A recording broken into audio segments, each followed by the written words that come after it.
what I try to do with my judges, especially for like the all styles battle, is I really try to pick like a diverse panel as much as possible.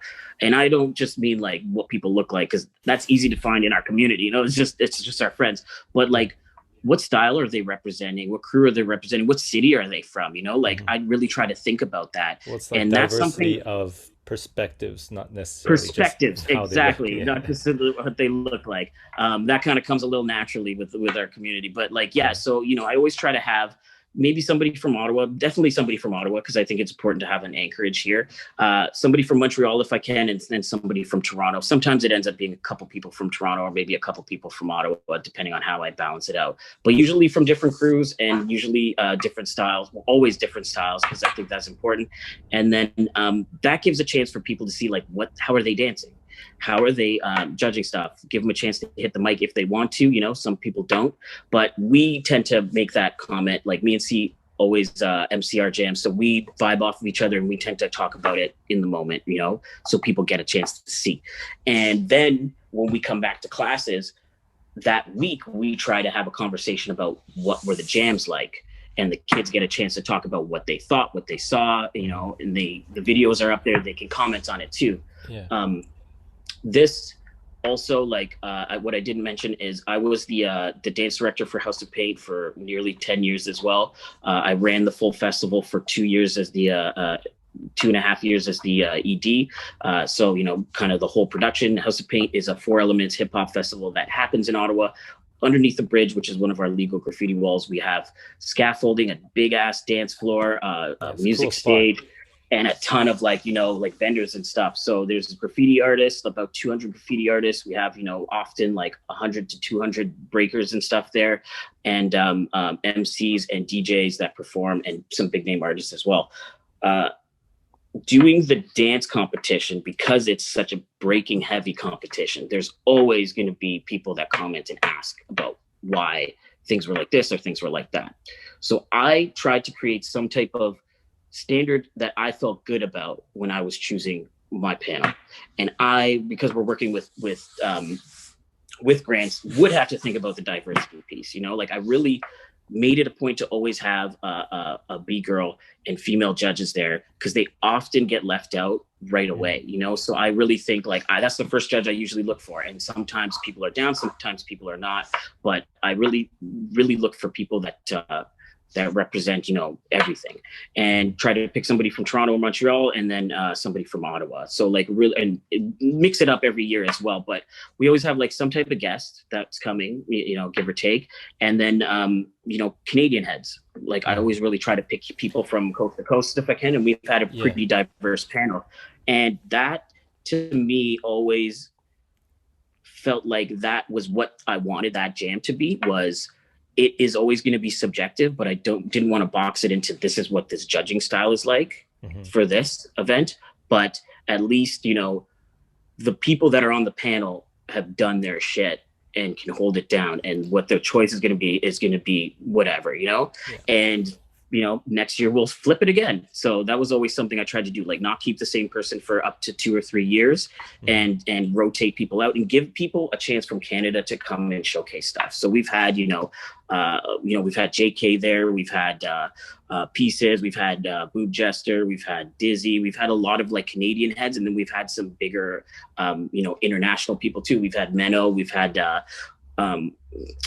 Wynah, we've had a whole Rocksteady crew came one year. They did a piece, they did some DJing, they did workshops, they did like popping and all this stuff. And we also mixed in some popping battles too, where we had Frank Boogie judge the first year. Nice. So really tried to pick some stuff that represented what Canada was, because that jam felt for me as like a pinnacle for, this is one of the older Canada battles. It's a 4-element jam. Let's keep it like really grounded and about the community stuff, So I know it was like, oh my God, this is a big crew versus crew jam. Like it should be just the battles. I was like, no, like I really wanted to feel like the people that are coming have a chance to view it too.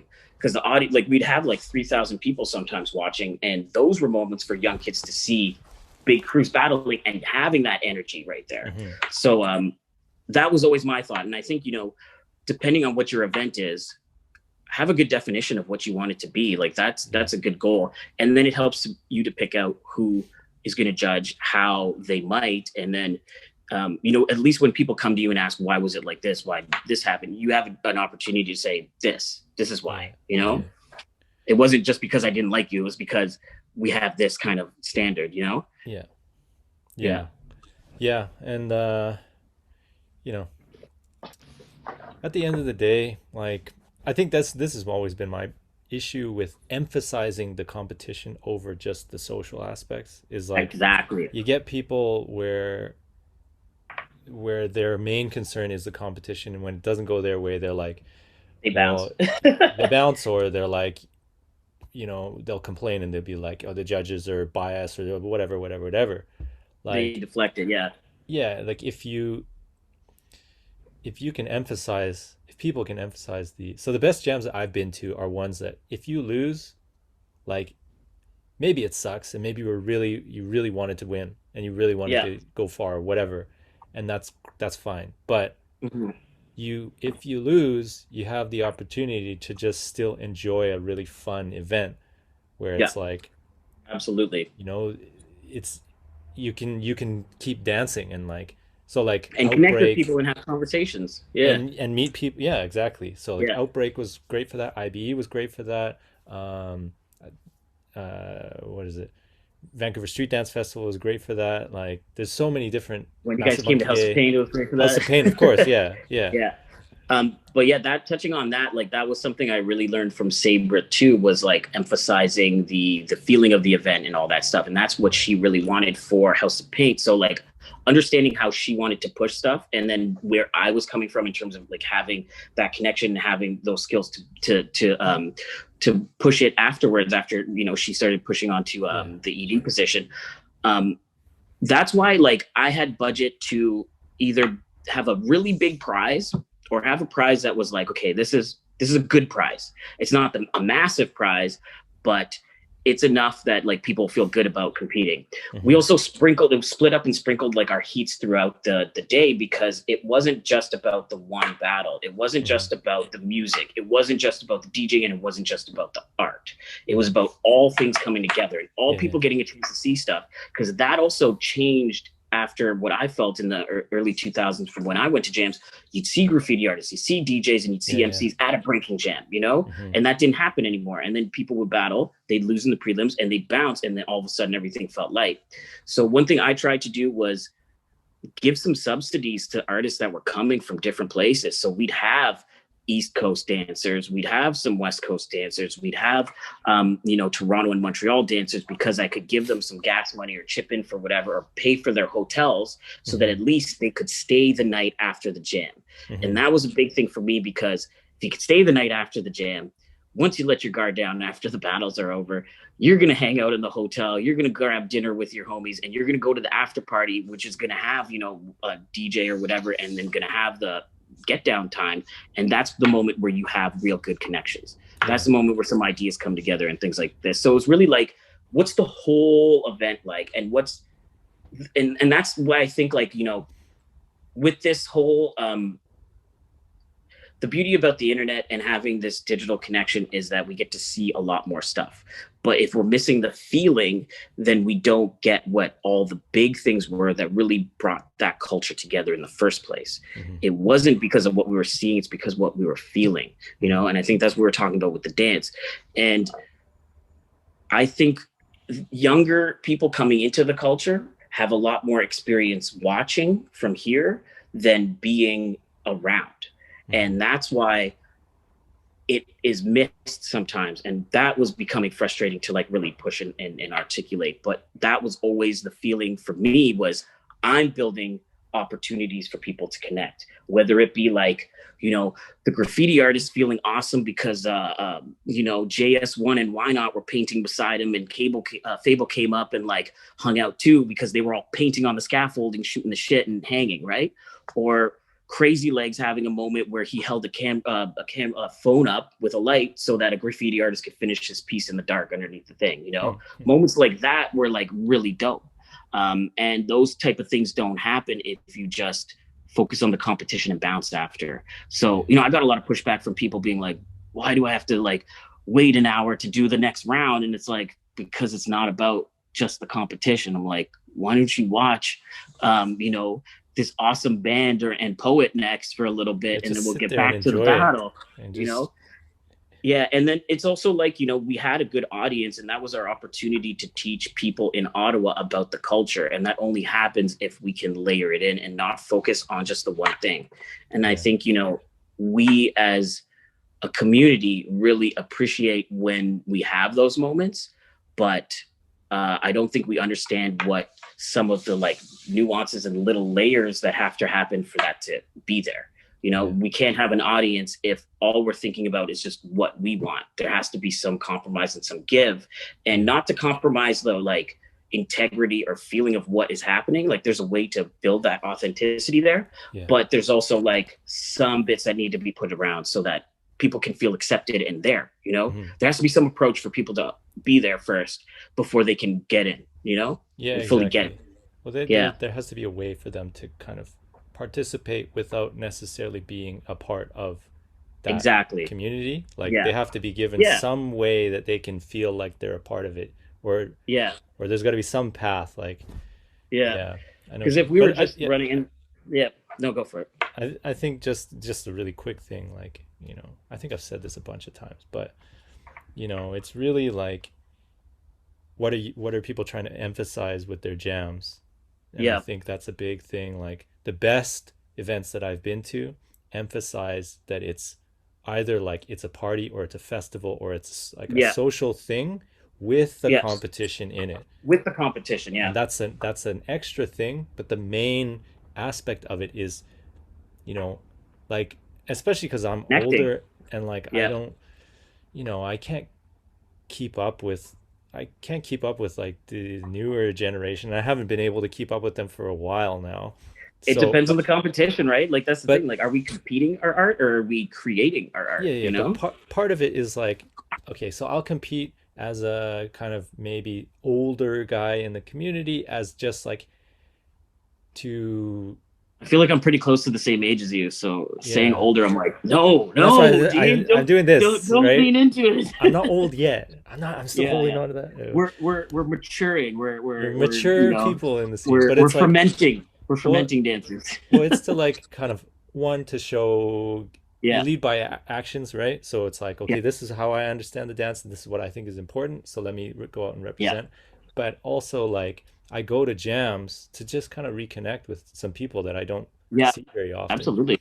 And like that was one thing. Totally. And you know, one of the beauties of me working for House of Paint that was the best was people always saying this is like a reunion of the artists every year. You know, it's the coming together, and there's a lot of beautiful moments. You know, Buddha and you know, Kid Wave would show up and would what's it called? Have their like pictures from old CFM stuff, their van, they'd just be chilling there, maybe having a beer and then just like connecting with everybody. And, you know, I really tried to like, honestly, the like setup of everything was important for that too. So like when I first got in there as the full production person, I really tried to bring like the beer tent closer to the dance floor so that people could have a drink and watch the dancers and then be able to get to the music too. But like layering in and sprinkling in some of the other bits was part of that as well. And it was really about, how do we show what everything is about, as opposed to just go here, and then you're done, and then leave, you know? So that was a really special event for me in terms of that. And I carried a lot of that forward for everything else because there, like, especially working in Whitehorse, like that community was mostly not breakers other than GWS. So we had like, you know, 6 or 7 breakers and then like a couple thousand people or like, you know, a couple hundred people at the event just watching. So how do you make it appealing for somebody to watch without making it a show so that it doesn't like, you know, kill the vibe for people that are getting down, but then also like have it as a way where you're not just making it about the competition. And I think that's something that we're missing a lot. I don't want to say we're missing a lot because there's a lot of people really trying to push for it, but there's not as much conversation about it directly from both sides about what type of event you're running. You know, like, are we just running a competition? Okay, like it's sponsored. This is the type of thing we're doing. This is what we're getting. But don't say, hey, it's a vibe, it's a party, because it's not really that if we're Yeah, just yeah. like focusing on this, Just be right? But if explicit you're in what you're trying to do. Right? exactly, but if you are running a vibe in a party, like at least people coming can know this is what it is. But you as like an attendee should understand that this is what the event this person is trying to run. Like, Yeah. don't get salty or bitter if it didn't feel like what you wanted, you know? Yeah. And that's something that comes too with like the way that you promote the event, how you Yeah. say you make like a trailer or whatever teaser kind of Yeah. thing, like promotional material or even just photos, like Yeah. that is going to give people an idea of what it's like. And then Yeah. even, and I said this a lot, but like even at the event, like I feel like a super important role that's really overlooked a lot of times if you want to like get the general public to kind of understand what the hell is going on is the host, right? And if you have a Yeah. bad host who's just like, all right, next up is so and so, and then it's Yeah. like Yeah. they're just a person that just stands there and reads out names, like, which is Yeah. fine. Totally. That's And if that's what you want. But yeah. if you really want to like build a community, build a culture, Yeah. educate people about it, you need a good host, and Absolutely. that'll And sprinkle things in. And here's a little tidbit of why this happens, why yeah. we do this, why this, where it And comes can flow from, or with it and then whatever. be able to do the battles too. So, Yeah. that's something I learned along the way too, because we'd often have uh, a base of just, one host for the whole event that doesn't quite understand all the different aspects. And, when you get to the jam part or the battle part, are they going to understand what the difference is between the dancing and between presenting a musician? You know what I mean? So having different hosts is one of the things that you definitely have to look at and consider. How are they going to affect the event? Because they're talking the whole time. Yeah. They're leading the whole thing. Like your DJ can be dope and the vibe can be killed because somebody just came on and like killed the buzz, Yeah. So I've been really like, blessed to consider that too. Like we've had Mariano, we've had Lazy Legs, we've had Benzo host a lot, and like Nice. they get a lot of those details and they Yeah. know how to vibe with it, and they can relate to not only the dancers but also the people and be able Hmm. to sprinkle in moments that mean something as well. Yeah. Now really vibe.